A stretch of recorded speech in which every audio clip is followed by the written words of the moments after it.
Well, I will go ahead and get started. We are recording.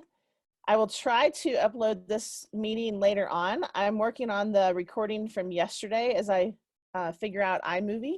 So we'll see if I can upload that to the Conifer Chamber YouTube channel and then can share that through the website and through the communication that we push out. First off, I'd like to welcome you to our second virtual meeting. My name is Melanie Swearingen. I'm the Executive Director here at the Conifer Chamber. Today we have a few chamber updates that we're going to share in a little while, but first we're going to talk with some of our speakers, and I'll introduce them in just a minute.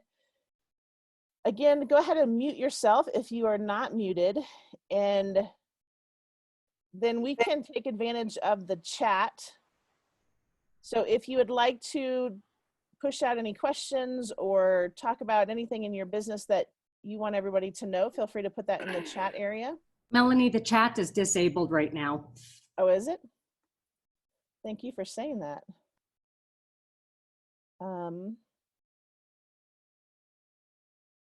Do you know how to undisable it? Or enable it, I should say? I think you have to go into the meeting settings.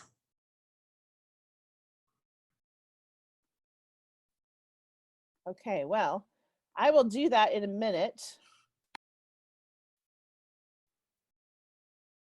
I will say that in the chat, if you are on your phone and you can't do a chat, which it looks like most people are calling in from or coming in from their computer, but my cell phone number, I will add that to the chat box so that you can text me any questions if you can't get it into the chat. And just to go over the agenda today, we're going to start. I have one business spotlight. We're going to introduce Steve Solowitz in just a minute with First Colorado Roofing. And then Commissioner Leslie Dahlkemper will give us an update from the county. Dr. Mark Johnson, Director of the Jefferson County Public Health, will be updating us on COVID and the new Safer at Home order and what to expect next. And Kat Douglas with Jefferson County Community Workforce and Development Center will be talking and reviewing the resources for businesses as we open and talking about the business task force that has been created. And then after our speakers, we'll have some time for questions, Q&A for them. I know Leslie Dahlkemper has to jump off for another commissioner meeting, so we will either send her questions if they come up, or we can hopefully reach out to her at some point later to get those answers. And then after that, we will do some breakout sessions. So first up, Steve Solowitz with First Colorado Roofing. Go ahead and unmute yourself, Steve, and let's hear from you. What's going on with First Colorado Roofing? Good morning. Can you hear me okay? We can. Excellent. What is going on? Well, we are active. As you know, we fall into the construction guidelines set by the stay-at-home order. We are on roofs, obviously, so we are away from the homeowner.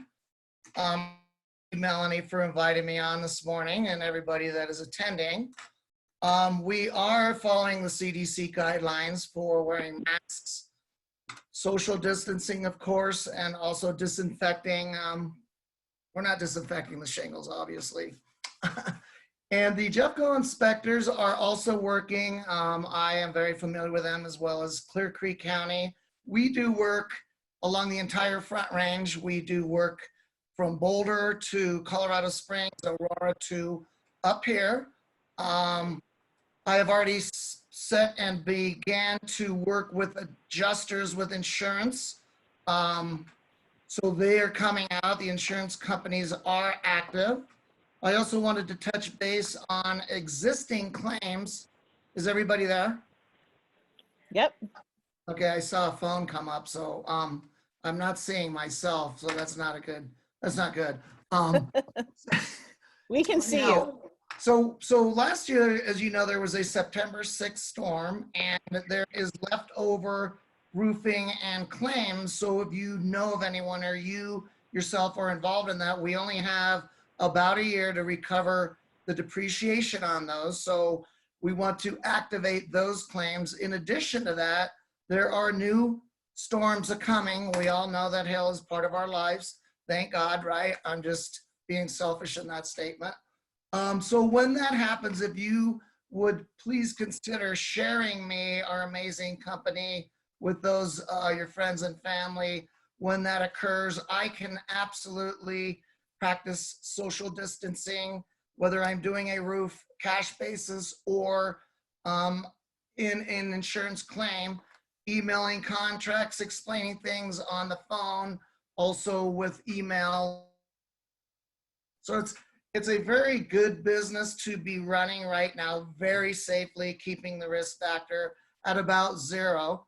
I am actually open for any questions in my 30 seconds left. Is that about right, Melanie? I think so. And does anybody have any inquiries? Or I wanted to also say that last fall I did at Christmas time, the Evergreen Arts Center building to go with my Myers Ranch accomplishment and the Evergreen Park and Rec. So I'm very active with both residential and commercial. And you also know, Melanie, that I and Mr. Dallas Green are very community orientated. So through this time, we are thinking of you and obviously sponsoring and helping the community and the chamber in any way we can.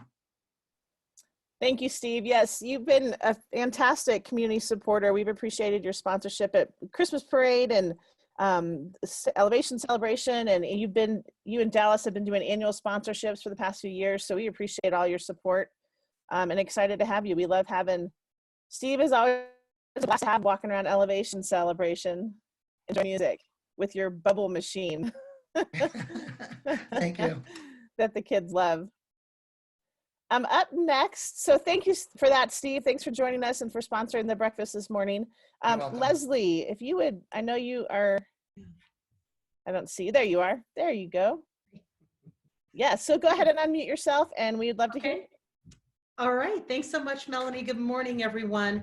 I want to just I want to start by giving Melanie a huge shout out and members of the chamber. Melanie has been an incredible leader through all of this and creative and very proactive in making sure the commissioners are advocating on behalf of businesses when we have opportunities to talk to members of our congressional delegation. We always seek out Melanie's advice in terms of what sort of policies specifically we want to push hard on.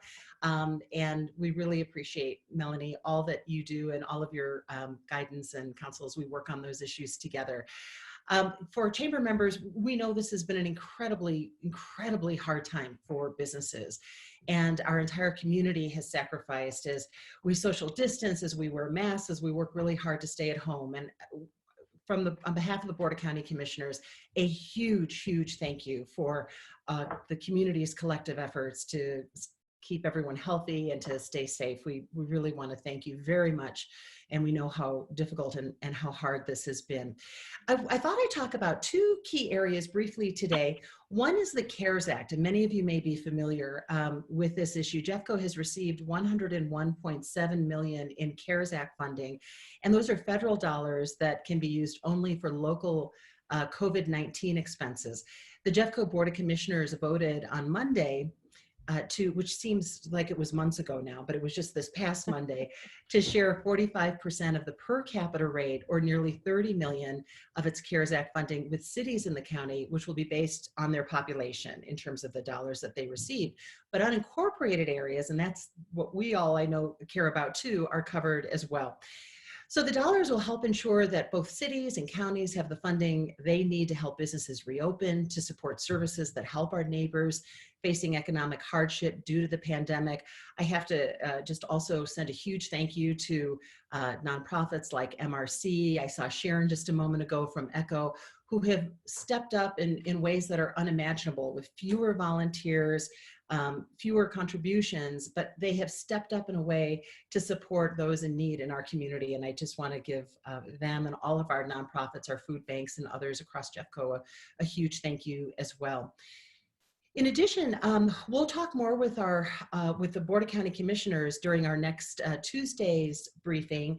We have our public hearings and our briefings. We do them all virtually on Tuesdays, of course, same time, same place, only virtually. And we'll talk more about recommendations for how to spend those CARES Act dollars, which brings me to our next point that I wanted to share with you. And we're especially excited about this. All of the county commissioners feel very strongly that we'd like to set aside some of those CARES Act dollars to really help our businesses reopen, get people back to work. We know how important that is, given the tough hit that our economy has taken during this time.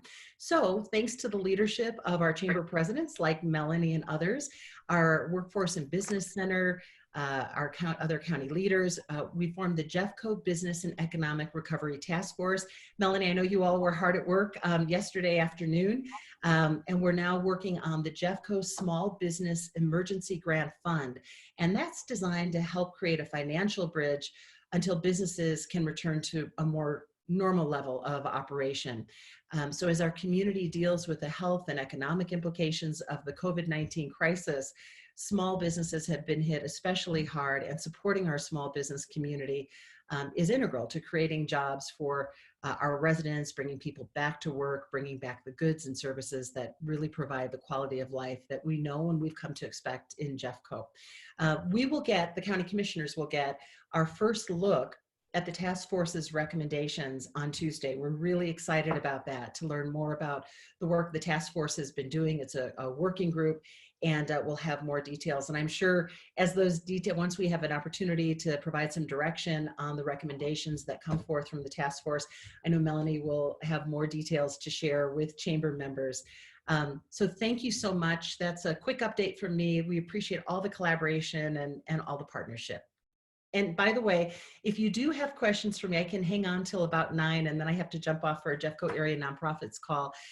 Please feel free to email me at ldalkem, that's LDAHLKEM @jeffco.us, or you can call me on my cell at 303-638-3433. And I'll just type that in the chat as well. Thanks so much, Melanie. Thanks, everyone. Perfect. Since Leslie does have to jump off, are there any questions that anybody would like to answer or ask for Leslie? I know the county commissioners have been phenomenal in walking through this. Leslie has been a part of our economic task force that has been meeting every Monday, and just the efforts that she is doing on behalf of our community and our businesses is phenomenal. So thank you, Leslie, for all that you're doing, and all of the commissioners. We are excited about the grant opportunity, and all of the details are still being finalized with the business task force, but we're thrilled to be able to watch and see how that rolls out. So next week, hopefully we'll be providing more details on that, but any other questions for Leslie?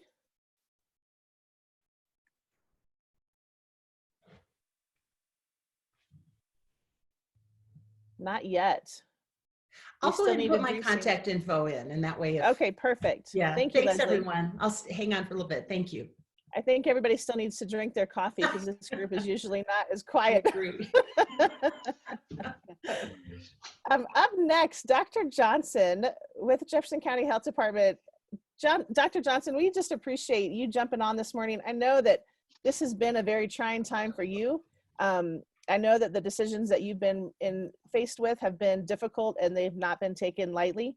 And we just appreciate your leadership and your guidance on keeping our community safe, because that is incredibly important. And we definitely don't want to walk forward and then take 10 steps back and be in a very more difficult situation than we are in currently. So Dr. Johnson, if you'd like to jump in, we would love to hear from you. And I don't know if you're wanting to share anything on your screen, let me know, and we can get that on the screen, or I can pull it up on my screen if that's better. Thank you, Melanie. No, I don't have anything to share on the screen. Thank you for the opportunity of meeting with you and your group. I do want to step back a little bit. Although this has been a very interesting and sometimes chaotic period of time for me and my staff, I want to deflect any praise away from what we've been doing to those who are truly on the front lines, those in the hospitals, the first responders, law enforcement, and many of you, because as has been pointed out to me many times, I have continued to get a paycheck. Many of you are really struggling, working on your businesses, trying to figure out how to make ends meet. So although it has been difficult for me, it has been very, very difficult for many of you, and we do appreciate that. And although sometimes people don't think so, we take that into every consideration. We we make as far as health, looking at how is this going to impact not just the physical health, but the mental health, the economic health, because all of those do make up the whole person and the whole healthcare. So thank you, but please accept my appreciation for all that you're doing and what you're going through as well. I think all of you know that when we began this experiment in early March with trying to figure out how to respond to a novel virus, meaning that nobody had ever seen this before in our country, nobody had immunity to it, we had no vaccine for it, we had no treatment for it. How do you deal with something when you have no technology? And we really fell back on some of the basic public health principles that go all the way back to the early 1900s and to 1918, when we were worried about the influenza pandemic that was going around the world. What we call non-pharmacological responses. Keeping separate from each other, basically social distancing, focusing on hygiene, washing your hands, making sure that you're not sneezing and coughing either into your own hands or into the environment around you, but that you're coughing into the crook of your elbow, that you are washing your hands frequently or using hand sanitizer frequently, and all of those kinds of things, as well as not touching our face, which is something that is very difficult for many of us. But the main entry route for this virus is through what's called the mucosal membranes, which are around the eyes, in the nose, and in the mouth. So if you happen to touch something that's contaminated and then you rub your eye, that's an entryway for the virus. So we focused on all of those things. And to ensure that social distancing and to decrease the transmission of the virus, the governor put into place a stay-at-home order. Many people remember that there were some indicators saying this is when we feel we can get off of the stay-at-home order. And the one that everybody remembers is flattening the curve. The ones that people don't remember so well, but that were always in place. Some people have said we keep changing the goalposts, but these were always indicators that we were looking for. The ability to test all symptomatic people, the ability to contact trace around somebody who was testing positive, doing what we call circle containment or boxing in a hotspot so that it didn't spread into the community. And then the fourth one was looking for 14 days of decreasing cases of COVID-19 infection in our population. So all four of those were indicators that were put in place immediately, saying these are the things we have to have in place before we can begin opening up the community. As I'm sure all of you know, on April 27, 26, 27, the governor moved to what he called the Safer at Home plan, which is more open than the stay-at-home plan. And in his presentation of that, he mentioned several things that many people missed. He mentioned that as a statewide plan, there were some areas that he felt could move from the stay-at-home plan to the Safer at Home plan. But he also stressed, although many people missed this, that it was not uniform across the state, the ability to move to the Safer at Home, that each county, each area needed to look closely at the data that they had, review that data, and determine whether or not they were prepared to move forward to the Safer at Home plan. In the Denver metro region here, we looked closely at the data that we had. We looked at the way that infection was being transmitted through the population. We did not have adequate testing. We did not have adequate ability to contact, trace, and contain. And we had not only not seen 14 days of decreasing cases, we had seen no consistent decrease in cases. We had, however, thanks to the hard work of all of our citizens, we had been able to flatten the curve as far as the ability for our healthcare system to deal with those who were needing hospitalization, who were needing ICU rooms, who were needing ventilators. We had been able to flatten the curve. The message that many people got from the governor was, we have flattened the curve, everything's open again. And we have been spending a lot of time saying, no, that is not what the governor said, that is not what the indicators say. and in the Denver metro region, we do not believe we can even move yet to the safer at home because we do not have those other indicators in place. That caused a lot of concern, a lot of anxiety and fear and anger, and we have been dealing with that for the last 2 weeks. Today is the end of that extension of the stay at home for the Denver metro region, and at midnight we will all be moving to the safer at home plan, on which many of the rest of the counties in Colorado have been for the last 2 weeks. It's very difficult to go through that plan and to focus on individual businesses. In fact, I can't do that, but I would encourage all of you to go to the state health department's website, covid19.colorado.gov. Again, that's covid19.colorado.gov to read Public Health Order 2028, which is the Safer at Home plan that the governor put in place, as well as the appendices that go along with that plan and the references to guidance for individual different kinds of industries, different businesses, different professions that are on the website there. The plan that we will be going to at midnight tonight is the governor's plan. It is not something that we have changed for Jefferson County, with one exception, or one basic exception, and that is there is an order going out that the Jefferson County buildings and facilities in which we rent and have Jefferson County services being provided, in those buildings, which are actually essentially closed until June 1, but anyone who is working in there or who is going in there for transactions must wear a face mask. That's another one of the big issues that's been going on around the state is some of the counties have decided to order or mandate face coverings when you are in public or when you are in areas where you cannot guarantee that social distancing of 6 feet, such as in grocery stores and in pharmacies and in other retail stores now, or other places that are beginning to open up anyway.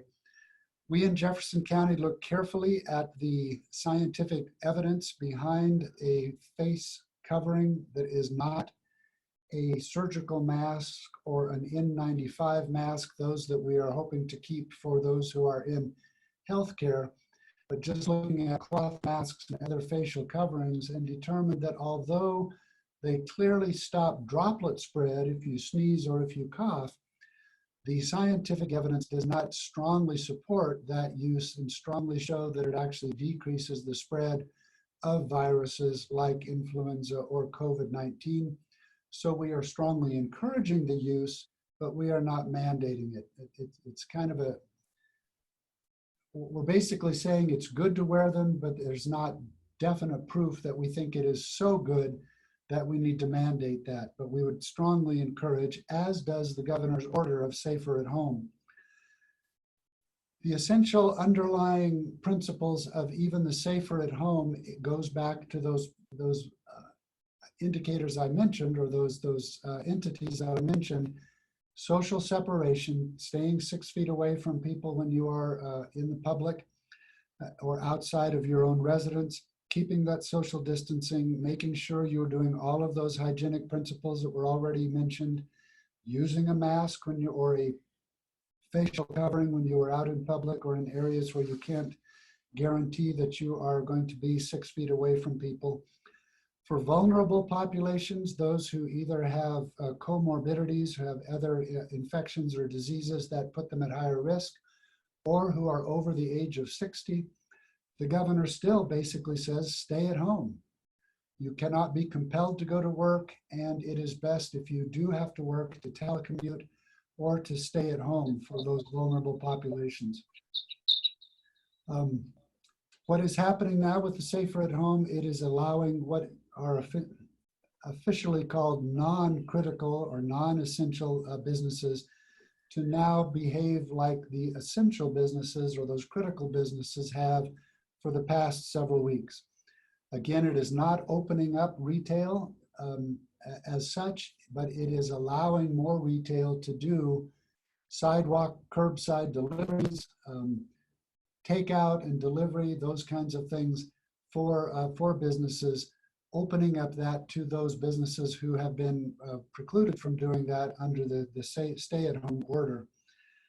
It also is continuing that they do not want unnecessary travel, that basically travel should be around your home and no more than 10 miles from your home. As much. Many of the businesses will continue to be closed: restaurants, bars, taverns, cigar bars, gyms, movies, casinos, those sorts of places where people tend to congregate in large groups. Group gatherings will be limited to 10 individuals or less. And that essentially is what we're talking about. Again, like I said, I can't really go into the details of every business, but I can give you what the guidance is for all of the businesses now that are being opened. And that is, we would like you to have somebody in your business who has been deputized as the one who is watching to make sure that you are abiding by the COVID-19 safety issues, that you are maintaining 6-foot separation between employees and discouraging shared spaces, that if you have those shared spaces, we strongly encourage the use of face coverings, that signs be put up to try to safeguard individuals who are involved in the rooms, avoid gatherings of 10 or more, putting some sort of a monitoring system in place so that workers, as they come to work, are monitored for signs and symptoms of disease. If you can get one of those, the click and shoot temperature gauges, that's great, but at least asking about symptoms and sending folks home if they do have any symptoms that are consistent with COVID-19.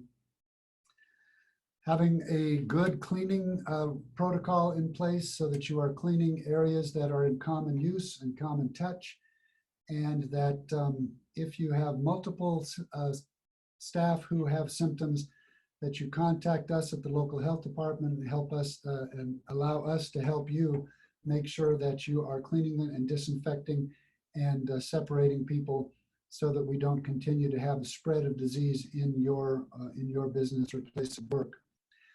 Also now, offices are open up to 50% of staff for businesses that have office spaces. Again, maintaining those social distances, using face coverings when in common spaces. If you are in an office like I am, away from the common space, you do not need to use that, or I have to use that, but again, that's not a mandate, but we would strongly suggest it. And when I leave my office, I always put on a face covering. Those are the basic issues. Again, like I said, please go to the covid19.colorado.gov for a full reading of the Safer at Home plan that the governor has put in place. There are also some questions about how long will this be in place. And let me just mention that originally when the governor started talking about stay at home and we began to put all of these plans in place, the plan was to, once we moved from stay at home, we sort of cracked open society again and opened the economy. The plan was to open it slowly, to watch carefully for at least 2 incubation periods of the infection. So at least 4 to 5 weeks, watch closely to see how the disease responded to opening up the society into the safer at home space. If we see a huge spike in new cases, or basically that it's obvious that it is spreading rapidly again, we may need to move back. I know nobody wants to hear that, and we hope that that will not happen. That's why we're putting all of these safeguards around even the safer at home. If, however, things are looking good, we're able to continue to keep that flattened curve. We're beginning to see the signs of infections going down. We now believe that we have more ability, and that's one of the reasons we're moving to safer at home. We're having better testing. We have more contact tracing in place. If everything is working well, then we will move to the next stage. And in that next stage, we'll be able to open up even further. And we will again watch that closely over a couple months, maybe more, depending on how things go. But we will closely watch as we slowly open society so that we're not seeing that, what everyone is talking about, that second curve, or that second peak. There really are two second peaks. One is right after we begin to open up, which happened in 1918. There was a second wave of disease, which was actually more deadly and lasted longer than the first wave. That's one of the ones we're trying to prevent by the safer at home and the slow movement. We also are very concerned about the fall when we get to flu season again. What is this virus going to do? Are we going to see another wave of it as we get to the fall? That's why scientists are rushing around the world trying to come up with a vaccine and treatment as soon as possible, so that as we move into the usual flu-like season, which we anticipate may also become the coronavirus season, that we're prepared to meet that as we move and keep a second wave either flatter or hopefully prevent it altogether if we can. I've said a lot, I've covered a lot. There's probably a lot of questions. I'm happy to answer anything that I can, but again, I would encourage you to go on the website to look at the governor's order, the guidance that goes along with the governor's order from the State Health Department. And you can also find that at jeffco.us, go to the public health page, and we have links to most of those as well if you have questions about what can you do and what is the guidance for your particular type of business. Thank you, Melanie. I'm happy to take any questions. Thank you, Dr. Johnson. I appreciate that. There are a couple questions rolling in, and you addressed this on a call that we had, I think, last Monday. But one of the questions is, since our mountain communities do not have the population and are separated, in a sense, from Jeffco, why are we following the same guidelines as the counties or the cities down the hill? Could you address that question for me, please? Yes, and that's an excellent question, and that's a question that actually has been being asked in almost every counties, where you do have smaller communities that are separate from the larger communities. People are saying we're different. We don't have the same kinds of issues that the Denver metro region has. Why can't we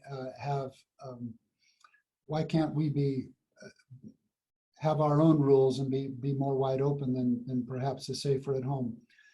There's two answers to that, I guess I would say. One of those is we looked closely at that, and we looked at the commute and the way people are moving around the county and the number of people that come down the hill from the mountains every day, and the fact that we have people coming down to work or to do business and then going back, that we have very few areas where actually we have no real commuting, where they are so isolated that we would feel safe about that. That really most of the people, or many of the people who live in the mountains with their commute, are being exposed just as if they lived and worked in the metro region.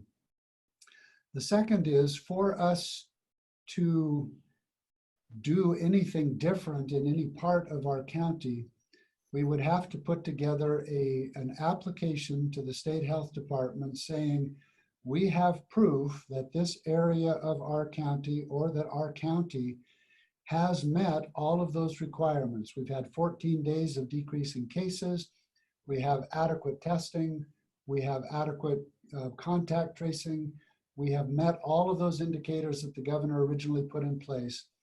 And we have not been able yet to find any part of Jefferson County that has had all of those indicators in place for us to move forward with an application for a waiver for that area. We do have cases in Pine, we have cases in Conifer, we have cases in Evergreen. The disease is a community spread disease, and it's very difficult for us to find a place where nobody yet has been exposed or we're not having community spread of the disease. So we do not believe that we can put together an application for a waiver of any area in the county. And we do believe there is so much commuting across the county that it really makes it very difficult for us to say, here's an area where you're perfectly safe, even though you may not be safe in Arvada or Lakewood. Thank you, Dr. Johnson. That's a great explanation for that. Another question that has come in, Colorado has 18,000 cases of COVID. 420,000 unemployment claims. Small businesses are being unfairly harmed by the limits on public gatherings. And this is really coming from the idea of the church gatherings, the event gatherings. Please explain how, from a health safety standpoint, 100 people gathering at a small restaurant or church is different from a gathering at, say, a grocery store or a Walmart. And can you go into that? And then also, if you have an idea or a plan in mind on when those restrictions will be lifted, if you could share that. Yeah, again, I would address that in two ways. The first is, as I mentioned, these are the governor's rules now. I, as a public health official in a county, can make more stringent rules, but I cannot make less stringent rules. So we cannot be more lenient than what the governor has put in place. And those are the governor's requirements. The gatherings must be of 10 people or less. They are based on some scientific evidence, and that is, in a Costco or a King Soopers or a grocery store of a large size, most people don't get close together. They actually, I've been in some, most people are afraid to get close to people and they're staying away from each other. When you have a high school graduation or a church service or a community meeting, people tend not to sit 6 feet away from each other, and they tend not to wear face coverings. So the thought behind the governor's rule is that when we have congregate sorts of entities like churches and schools and theaters and casinos, where people are working and acting very closely. In fact, in our church, people are hugging and shaking hands and doing all sorts of things that are very close. And that is the reason behind it, is that it's very difficult to keep people apart. Some churches have put in plans that they are saying that they will have people sitting 6 feet away, or they will have the people who are sitting in this pew all be from one residence, and they'll be 6 feet away from those from other residences. That theoretically could possibly be done, but it still goes against the governor's rule, the governor's order, and I cannot change the governor's order. So that is why they're in place. You may disagree with some of the science behind it as to the impossibility of doing that, but it is easier to stay away from people in Costco than it is in Joe's Bar and Grill or a Hallmark shop in a small area. So that is why the limitations of how many people you can have in there to try to keep that social distancing is put in place. I can't defend everything there, and it's open to discussion, but like I said, we can make stricter rules, but we can't be more lenient than the governor's rules, and that is one of the governor's rules. Thank you for that explanation. Another question that came through: has there been a downward trend in confirmed cases in Jefferson County and/or Colorado? That's a very interesting question. The data that we have, at least for Jefferson County, is we have not seen a downward trend in cases. We continue to have between 25 and 50 new cases every day. So it's on a flat line. We're not on the exponential line that we saw when we first saw this virus come into the community. It is flatter, and actually Jefferson County is flatter than Adams County and Arapahoe County and Denver County. So congratulations to our residents for their ability to keep that social distancing. But we have not yet seen a downward trend in the cases in Jefferson County or in the Denver metro region. I did, however, see a national map that was put together that said that Colorado was one of the 13 states that is seeing decreasing cases. I've not seen the data that supports that yet. I'm going to be looking for that today, but I do know that in Jefferson County, we have not yet seen a downward trend in cases. Thank you. Another question. what is your expectation for Jeffco schools and their extracurricular activities to open up in person teaching in the fall? I do not want to speculate too much. We are working very closely with the R1 school district and actually with school districts around the Denver metro region. All of the superintendents have meetings every week where they're discussing this. We are trying to put into place a plan that would allow the opening of schools, at least modified opening of schools in the fall if we can do that. There are a lot of different thoughts going into it, a lot of different suggestions. But at this point, I guess all I can say is school is closed through this school year. Through the summer, most of the camps and the sorts of programs that they have in place will continue to be closed. But we're trying to work to put into place something that would allow public education and private education to begin again as we get into the fall. But I don't have the specifics on that yet. We're still working on that. Okay, thank you very much. Another question, I've heard different opinions from other healthcare professionals that the stay-at-home order is actually weakening our immune system. When we do go back out, will we be more susceptible to the virus?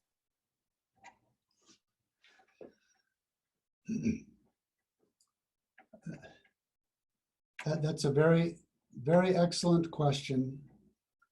And it highlights the fact that you can find somebody somewhere in the world that will tell you almost anything you want to hear about both the immune system and how you build immunity, and whether it is good to take vaccines or bad to take vaccines, or good to get the disease or bad to get the disease.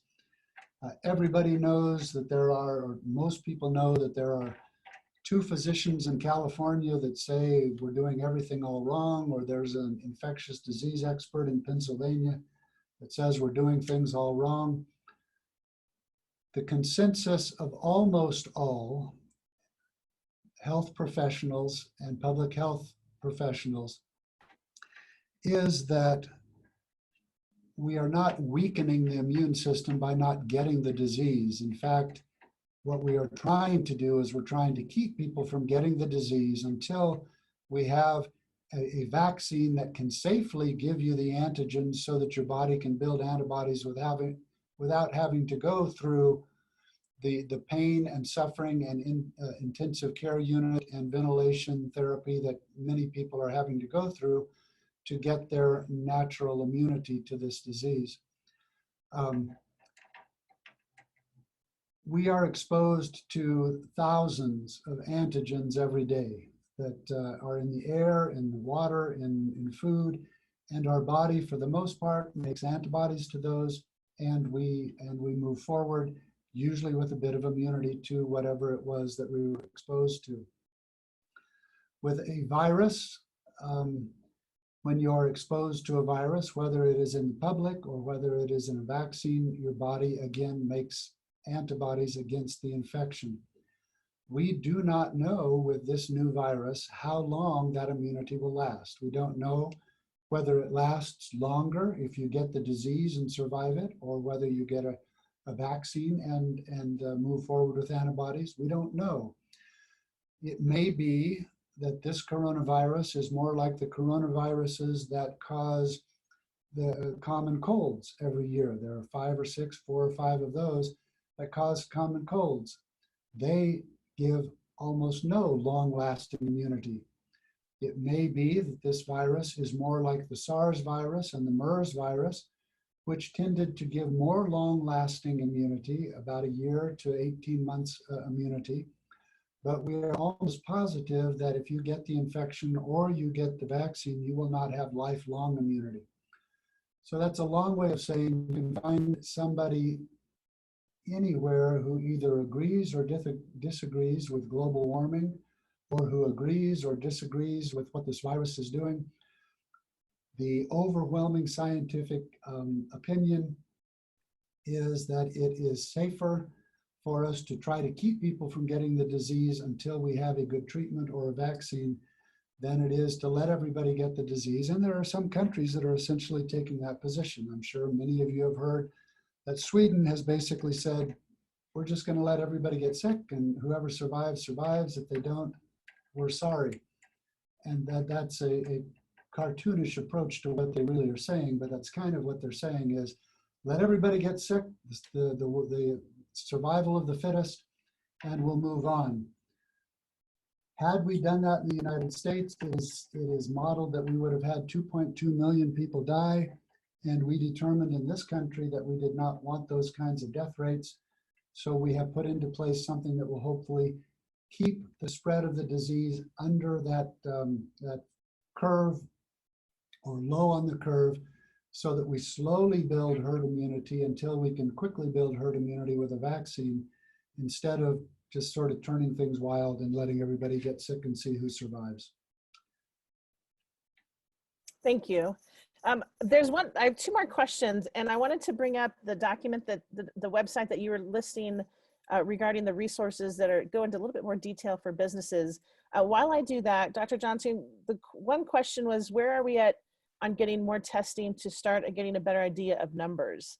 So while you're answering that, I'll bring up the screen that has the website that has the references. All right. It depends on what you mean by numbers. We believe we're at a point now where we have enough testing available in the community and in Colorado to test everybody who is symptomatic, finding the numbers of who has the disease when they are having symptoms. That we believe we are at that point. We are not yet at a point where we have enough testing to widely test in the population to determine who all may have had the disease who is asymptomatic. This gets kind of complicated, and I don't want to spend a whole lot of time on it, but there are two basic different kinds of tests. One is called a molecular test, which looks for pieces of the viral molecule in your body and then says you have been exposed. The other is called a serological test, which essentially you take a blood drop or a vial of blood, and you look in that to see if your body has made antibodies to the virus, and it shows that you have been exposed in the past or at some place, whether or not you've had the symptoms. We're getting more and more of those tests available, and more people are getting tested. Those tests, those serological tests, are not a good tool for saying you are sick right now. They are a good test for saying you've been exposed in the past and you've made antibodies. The molecular test is the test that we like to use to say you've got the virus right now. And so we're trying to keep those tests for those who are symptomatic, and we'll be moving more and more into using the serological tests to eventually do surveillance to find out, okay, who all in the population has been exposed, who has made antibodies, and then we'll try to determine if you have antibodies, what does that mean? Does that mean you won't get sick right away? Does it mean you won't get sick for a year? Or does it mean that you just have an antibody to one strain of this disease and there are other strains that are going through the population? So it's a very complicated question and very difficult to answer, but we are getting to the point where we believe we have the ability to test those who are symptomatic with a molecular test. Thank you. The website that Dr. Johnson was mentioning earlier regarding the information on Safer at Home, I've just pulled up on my screen. There's the press release on here, the full news release on the Safer at Home order is included in this website. And as you scroll down, there's guidance for our community and guidance for our businesses and organizations. And then it's broken down into different industries. And the task force, the business task force, Kat Douglas will be talking about this a little bit more in a minute, but there's some details on here that you can look at and see how your industry or your business fits into this. I sent this link out, I believe, on Tuesday, so you might have already seen this, but I maybe didn't scroll down, but just wanted to make sure you did see this today. It was highlighted. Feel free to open these documents up, read through these, and we can send in additional questions if you have those. But that's where this is found, and I will add this link to the chat in just a second.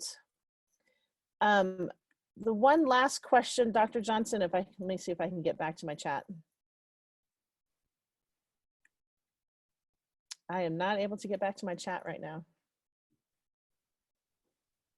So while I do that, I will let you take a break, Dr. Johnson, because I know we've had lots of questions for you this morning. I'm sure there will be more in just a minute, but I'd love to hear from Kat Douglas from the Jefferson County Workforce and Business Center. Kat, would you jump on and give us an update from your? Yes, absolutely. Hi, Melanie. Can you hear me? Yes, thank you so much. And Okay. it's been a pleasure working with you through the Business Task Force over the past few weeks, and I'm excited just to hear what you have to say this morning. Thank you. And thanks again for having me. I'm Kat Douglas with the Business and Workforce Center. We serve Jefferson, Clear Creek, and Gilpin counties. And so we have two customer bases really, and one is the business side and one is the job seeker side. And so our goal is always to match talent with those opportunities. This latest few months have presented a new challenge for all of us. And so I echo what Commissioner Dahlkemper shared earlier. Melanie has been a significant champion of your efforts and your needs and all of the questions that you have and how to advocate for all of the business community. And so it's been a pleasure working with her and learning from her and her representation of all of you. We created the Business Task Force. Really, there were several efforts underway for several weeks in the last month that the entire business network really was working towards. So the chamber leadership, obviously, we have economic development leadership, and then the public workforce system, which I represent. And so what we were seeing was a need, and I think Melanie did a great job advocating for this, was the need for a business task force so that we could work more closely with the Jefferson County Public Health Department, who has also been doing a phenomenal job of trying to be responsive and make sure everybody has the information that they need to manage all of these various orders and practice safety in all of our personal lives and business lives. So the task force was created really quickly, but again, I think there are a lot of activities already in place that supported that development. So the task force right now consists of Jefferson County Public Health representatives and chamber leadership from all of the chambers throughout Jefferson County, economic development leaders through all of the county, and then those of us who support the business and workforce system. And county leadership, right now we have Commissioner Zabo, who has been participating, and we have Don Davis, the county manager, who has been participating. So it really has created a chance for us to have a regular platform for communication. Last week was a great exercise because Jefferson County Public Health was able to share their draft guidance documents for the business community. We were able to get that out to all of the chamber leadership to get their feedback on what you all would need and what would support you most.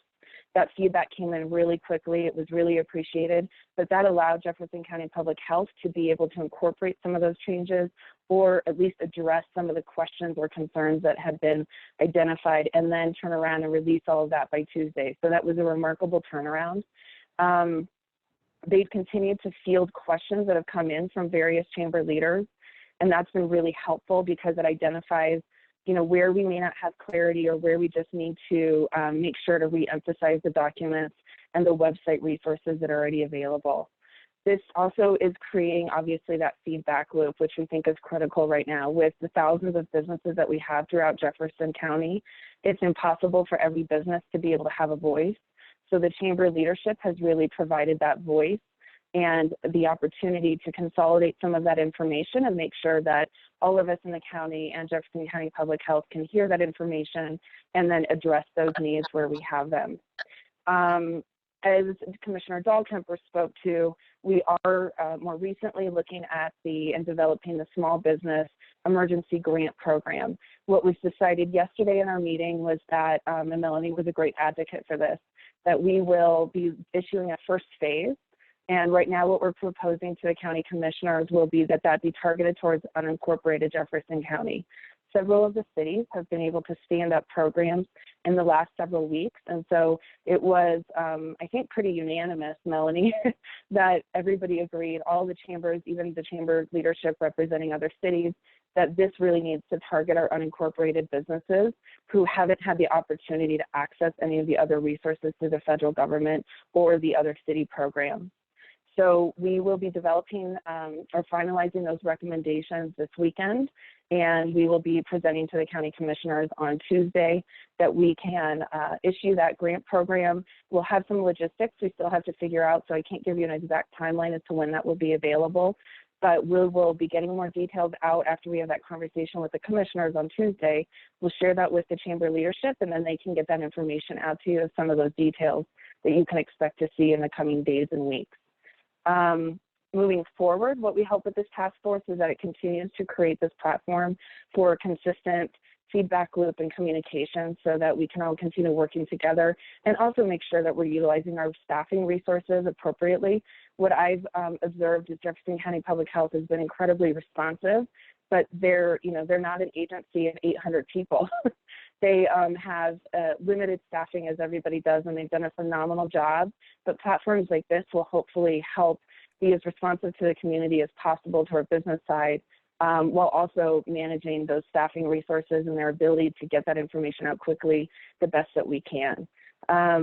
So we anticipate having this continue for the coming months, and the focus of the task force will continue to evolve as the business community needs evolve and our additional guidance from public health continues to evolve. So if there's any questions, we're happy to take them, and then I can also share my contact information in the chat also, so if people have questions later on, they can reach out to me. Thank you, Kat. Yes, we are thrilled about working with the task force and working with you all and seeing where this grant will lead us. Kat has also been a phenomenal, her and her team has been a phenomenal resource for questions regarding unemployment. So I've sent a few people to Michelle Foley over at her department and with Kat, and they've been a fantastic resource for that. So if there's any unemployment questions, I know we're not necessarily focusing on that this morning, but she does have her contact information she'll add that to the chat. If you do have a question you want to throw in the chat box, we can maybe try to get an answer for you this morning. But if there are questions, that it would be great for you to reach out.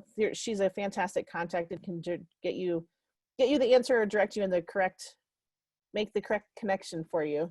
Dr. Johnson, I'm going to come back to you for just a second. The question that I had that I did not see earlier. Oh, I lost it again. Here we go. Are there any requirements or guidelines for summer camps yet for institutions or organizations other than public schools? Yes, essentially summer camps are closed, although I do know that there are groups working at the State Health Department to try to come up with guidelines for possible guidance where they could still continue to have social distancing and allow some sort of work. But at this point, under the governor's order of public, the camps are considered closed. As far as the other question about the schools, are you focusing on private schools and charter schools versus public schools, or what? Can you read that question again? I'm sorry. Oh, sure. I lost it though. Hold on one second. I'm sorry. Are there any requirements for guidelines for summer camps yet and for institutions or organizations other than public schools? So I read that to see if there's any requirements or suggestions for other schools, Montessori schools, charter schools outside of the public school system. Yeah. Well, let me take a stab at that. I'm not sure I have a good answer, but essentially the way we are interpreting this, and again, we're putting together some guidance that is going to come out today, but we are following the governor's order, but we do not feel, I need to tiptoe through this one. We do not feel that if you have a church or a school where you have many different rooms, that we are saying you can only have 10 people in that whole building. What we are saying in Jefferson County anyway is you may have up to 10 people in the first grade room. You may have up to 10 people in the second grade room, up to 10 people in the assembly room. That still, we believe, meets the governor's the spirit of the governor's order, whereas some counties or some others have said, no, that means you can't have more than 10 people in your entire building. That also has some ramifications for private schools and for churches. That if you have Sunday school rooms where you have up to 10 people and they are separate and you are keeping them separate from everyone else, they're not gathering together in the larger assembly, that you can do that. However, it still seems apparently fairly clear to us that in the larger sanctuaries that you are limited to only having 10 people in there. We are working through that. I don't know if that addresses the question, but we're still working through a lot of that, and we're trying to be as lenient as we can and still maintain those social distancing and hygienic principles that we feel are crucial as we move through dealing with this infection. Excellent. Dina, if you have an additional question, oh, she answered, thank you. So that does answer her question. Dr. Johnson, as we move forward, obviously you all are watching our numbers and things can change. And so I know that this is not a set in stone comment. What does it look like as far as the next phase, group size? Right now we're talking 10. What's the next phase of that look like? The next phase looks like probably 25 to 50. Okay. As far as gatherings, again, stressing that social distancing, but larger gatherings. Excuse me.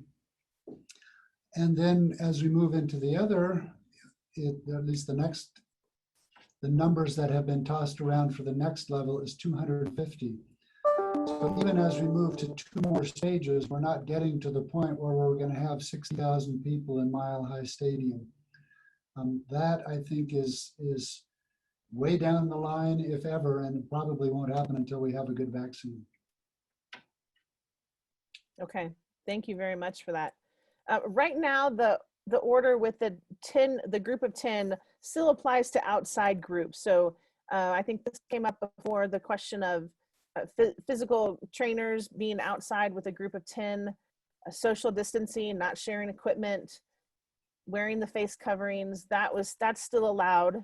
Is that correct? That is correct. Okay. And I have interpreted it that you can have up to 10 people if you are socially distanced and you're out on a lawn somewhere, that you can do that. The guidance for personal trainers is only up to 4, including the personal trainer, but that's usually talking about being indoors in a facility, a place where they are internal. Some people have argued with me that I shouldn't be allowing 10 if they're outside, doing Zumba or yoga or whatever. But I still feel if they're keeping that social distancing and they're outdoors, they can have up to 10. But if they are indoors and they're doing those things, it can only be 4, including the personal trainer. Excellent. Well, thank you for that. If there's any other questions for Dr. Johnson or for Kat Douglas, you can add that to the chat, and I will take a look at those in a second. One of the things that we did talk about yesterday, we had an education workshop. Scott Milne, Kiki, and Denise Bromberger are on, and we talked about their access to some face coverings, hand sanitizer. So if those 3 would add their information to the chat box as well, as far as if you're needing to get access to any of those supplies, they can help you out with that. So they would be a perfect group to talk to individually. Scott has some additional tools to help sanitize, but definitely reach out to those 3 as chamber members that can help you get some sanitizing and face coverings and tools to help you reopen safely. I am going to open up share my screen again and walk you through a couple of the resources that it's hard to talk and share a screen at the same time. Melanie, this is Mark. I want to answer all the questions possible, but I do need to move on if that's okay. Absolutely. And were there any other questions for Mark before he jumps on, or for Kat before she jumps off?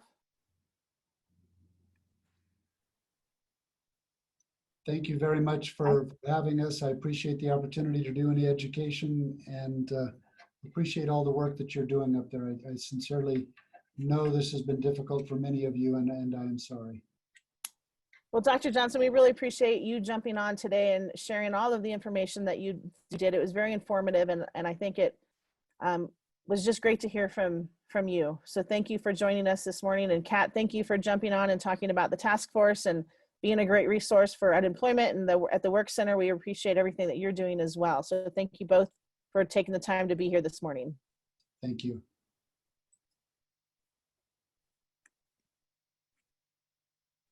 Okay, let me jump on and show you again the Safer at Home site that I showed you before. This is coming from Jefferson County. So if you go onto the Jefferson County and go to your county COVID-19, there's a number of resources here for you, and that Safer at Home order, the details on that is in that link on this page. So you can go down to the Coronavirus Disease 2019, and there's a lot of information here. So if you haven't seen this site, this is a great site. The Safer at Home order is down here below, and that will lead you to the details on the businesses, the industry specific recommendations. The other thing I wanted to highlight this morning to make sure you are aware of, the Colorado Office of Economic Development and International Trade has a number of COVID-19 resources and then programs and funding. And if you go to this page, you can click on programs and funding. There's a lot of information down here. The enterprise tax zone, I really wanted to highlight to make sure anybody in the Aspen Park area, you are probably there's a few spots that are not included in the enterprise zone, but some are. And so I wanted to make sure to highlight this as far as some additional funding. We've gone through the SBA funding, we've gone through the PPP as far as just getting you information, not necessarily that those are closed, but the alternative funding programs is now kind of the focus on what I'm looking for to pass on to you all as businesses to help you figure out where else can I go to get some help. This site is a fantastic site to look through. The enterprise zone tax credits, there's lots of information on here. If you go to the COVID-19 resources,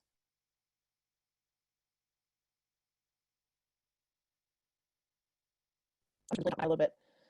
This is some great information on the Paycheck Protection Plan, economic development, the loan, the injury disaster loan, bridge loans.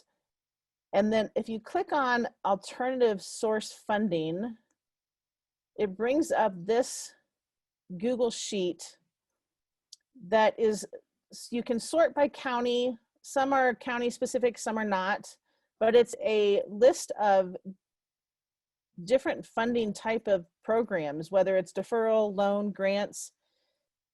It's almost like applying for college in that you have to go through each and every one to kind of look and see what applies to you. But I wanted to make sure I highlighted that this morning to give you an option to kind of walk through that.